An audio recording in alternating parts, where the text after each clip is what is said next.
Hi friends, welcome back to my channel HNTfarmhouse.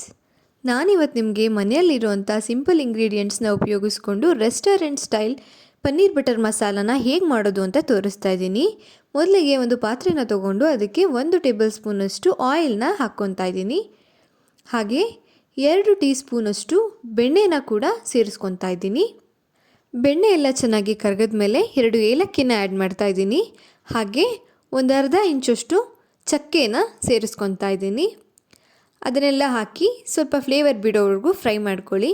ಆನಂತರ 1 ಬೌಲಷ್ಟು ಅಂದರೆ 2 ದೊಡ್ಡ ಸೈಜ್ ಆನಿಯನ್ನ ಹಾಗೆ 2 ದೊಡ್ಡ ಸೈಜ್ ಟೊಮ್ಯಾಟೋನ ಕಟ್ ಮಾಡಿಬಿಟ್ಟು ಸೇರಿಸ್ಕೊತಾ ಇದ್ದೀನಿ. ಎಲ್ಲನೂ ಕೂಡ ಸಾಫ್ಟಾಗಿ ಬೇಯೋವರೆಗೂ ಚೆನ್ನಾಗಿ ಕೈ ಆಡಿಸ್ಕೊಳ್ಳಿ. ನೋಡಿ, ಹೀಗೆ ಸಾಫ್ಟಾಗಿ ಬೇಯಬೇಕು. ಆನಂತರ ಇಲ್ಲಿ ಒಂದು 10 ರಿಂದ 15 ಗೋಡಂಬಿನ ಆ್ಯಡ್ ಮಾಡ್ತಾ ಇದ್ದೀನಿ. ಗೋಡಂಬಿನೇ ಇದಕ್ಕೆ ಮೇಯ್ನ್ ಇಂಗ್ರೀಡಿಯೆಂಟ್ ಅಂತ ಹೇಳ್ಬೋದು. ಇದೇ ನಮಗೆ ಕ್ರೀಮಿ ಫೀಲ್ನ ಕೊಡೋದು. ಆನಂತರ ಇಲ್ಲಿ ನಾನು ಒಂದು 3 ಬೆಳ್ಳುಳ್ಳಿ ಹಾಗೆ ಅರ್ಧ ಇಂಚಷ್ಟು ಹಸಿ ಶುಂಠಿನ ತೊಗೊಂಡಿದ್ದೀನಿ. ಅದನ್ನು ಕೂಡ ಸೇರಿಸಿ ಚೆನ್ನಾಗಿ ಮಿಕ್ಸ್ ಮಾಡಿ ಹಾಗೆ ಲಿಡ್ನ ಕ್ಲೋಸ್ ಮಾಡಿ ಒಂದು 5 ಮಿನಿಟ್ಸ್ ಬೇಯಿಸ್ಕೊಳ್ಳಿ. ನೋಡಿ, ಈಗ ಎಲ್ಲನೂ ಕೂಡ ಸಾಫ್ಟಾಗಿ ಚೆನ್ನಾಗಿ ಬೆಂದಿದೆ. ಈಗ ಇದನ್ನು ಕೂಲ್ ಆಗೋದಕ್ಕೆ ಬಿಡೋಣ. ಕೂಲ್ ಆದಮೇಲೆ ಒಂದು ಮಿಕ್ಸಿ ಜಾರ್ನ ತೊಗೊಂಡು ಅದನ್ನು ನುಣ್ಣಗೆ ಪೇಸ್ಟ್ ಮಾಡ್ಕೊಳ್ಳೋಣ. ನೋಡಿ, ಈ ರೀತಿ ಸ್ವಲ್ಪನೂ ತರಿ ಇರಬಾರ್ದು, ಫೈನ್ ಪೇಸ್ಟ್ ಮಾಡ್ಕೋಬೇಕು. ಈಗ ಒಂದು ಪಾತ್ರೆನ ತೊಗೊಂಡು ಅದಕ್ಕೆ ಸ್ವಲ್ಪ ಎಣ್ಣೆನ ಸೇರಿಸ್ಕೊತಾ ಇದ್ದೀನಿ. ಹಾಗೆ ಅದ್ರ ಜೊತೆಗೆ 2 ಟೀ ಸ್ಪೂನಷ್ಟು ಬೆಣ್ಣೆ ಕೂಡ ಆ್ಯಡ್ ಮಾಡ್ತಾ ಇದ್ದೀನಿ. ಆನಂತರ 2 ಬೇ ಲೀಫ್ ಅಥವಾ ಪಲಾವ್ ಎಲೆನ ಹಾಕ್ಕೊತಾ ಇದ್ದೀನಿ. ಪಲಾವ್ ಎಲೆನ ಹಾಕ್ಕೊಂಡು ಅದ್ರ ಫ್ಲೇವರ್ ಬಿಡೋವರೆಗೂ ಸ್ವಲ್ಪ ಫ್ರೈ ಮಾಡಿ. ಹಾಗೆ 2 ಹಸಿ ಮೆಣಸಿನ್ಕಾಯಿನ ತೊಗೊಂಡಿದ್ದೀನಿ.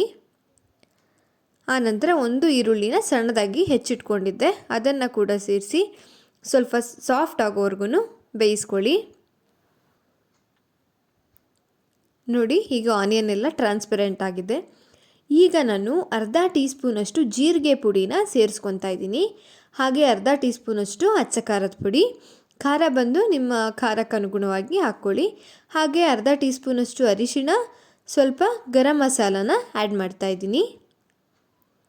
ಆನಂತರ ಎಲ್ಲನೂ ಚೆನ್ನಾಗಿ ಮಿಕ್ಸ್ ಮಾಡ್ಕೊಳ್ಳಿ.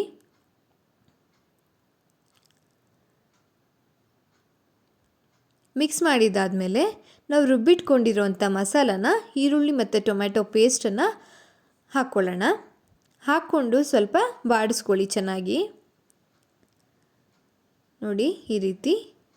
ಈಗ ಇದಕ್ಕೆ ನೀರು ಯಾವ ಕನ್ಸಿಸ್ಟೆನ್ಸಿ ಬೇಕೋ ಆ ಕನ್ಸಿಸ್ಟೆನ್ಸಿಗೆ ನೀರನ್ನು ಆ್ಯಡ್ ಮಾಡ್ಕೊಳ್ಳಿ. ನಾನಿಲ್ಲಿ 1 ಗ್ಲಾಸಷ್ಟು ನೀರನ್ನು ಆ್ಯಡ್ ಮಾಡಿದ್ದೀನಿ. ಹಾಗೆ ರುಚಿಗೆ ತಕ್ಕಷ್ಟು ಉಪ್ಪನ್ನು ಕೂಡ ಸೇರಿಸ್ಕೊತಾ ಇದ್ದೀನಿ. ಆನಂತರ ಒಂದು 16 ರಿಂದ 18 ಕ್ಯೂಬ್ಸಷ್ಟು ಪನ್ನೀರನ್ನು ಆ್ಯಡ್ ಮಾಡ್ತಾ ಇದ್ದೀನಿ. ಪನ್ನೀರನ್ನು ಆ್ಯಡ್ ಮಾಡಿ ನೀವು ಲಿಡ್ನ ಕ್ಲೋಸ್ ಮಾಡಿ ಅದು ಬೇಯೋದಕ್ಕೆ ಬಿಡಿ. ಒಂದು 2 ಮಿನಿಟ್ಸ್ ಆದರೆ ತುಂಬ ಚೆನ್ನಾಗಿ ಸಾಫ್ಟಾಗಿ ಬೆಂದಿರುತ್ತೆ. ಅದು ಮಸಾಲನ ವಾಟರ್ನ ಸ್ವಲ್ಪ ಅಬ್ಸರ್ವ್ ಮಾಡ್ಕೊಂಡ್ರೆ ಸಾಕು, ಚೆನ್ನಾಗಿ ಬೆಂದಿರುತ್ತೆ. ನೋಡ್ತಾ ಇದ್ದೀರಲ್ಲ ಎಷ್ಟು ಚೆನ್ನಾಗಾಯಿತು ಅಂತ. ನೋಡೋದಕ್ಕೆ ಎಷ್ಟು ಚೆನ್ನಾಗಿದೆ ಅಲ್ವಾ, ಬಾಯಲ್ಲಿ ನೀರು ಬರ್ತಾ ಇದೆ ನನಗಂತೂ. ಟೇಸ್ಟ್ ಕೂಡ ಅಷ್ಟೇ ಸೇಮ್ ರೆಸ್ಟೋರೆಂಟ್ ಸ್ಟೈಲಲ್ಲೇ ಇರುತ್ತೆ. ಹಾಗೆ ಈಗ ನಾನು ಸ್ವಲ್ಪ ಕಸೂರಿ ಮೇಥಿನ ಆ್ಯಡ್ ಮಾಡ್ತಾ ಇದ್ದೀನಿ. ಆನಂತರ ಕೊತ್ತಂಬರಿ ಸೊಪ್ಪನ್ನು ಸೇರಿಸ್ಕೊತಾ ಇದ್ದೀನಿ.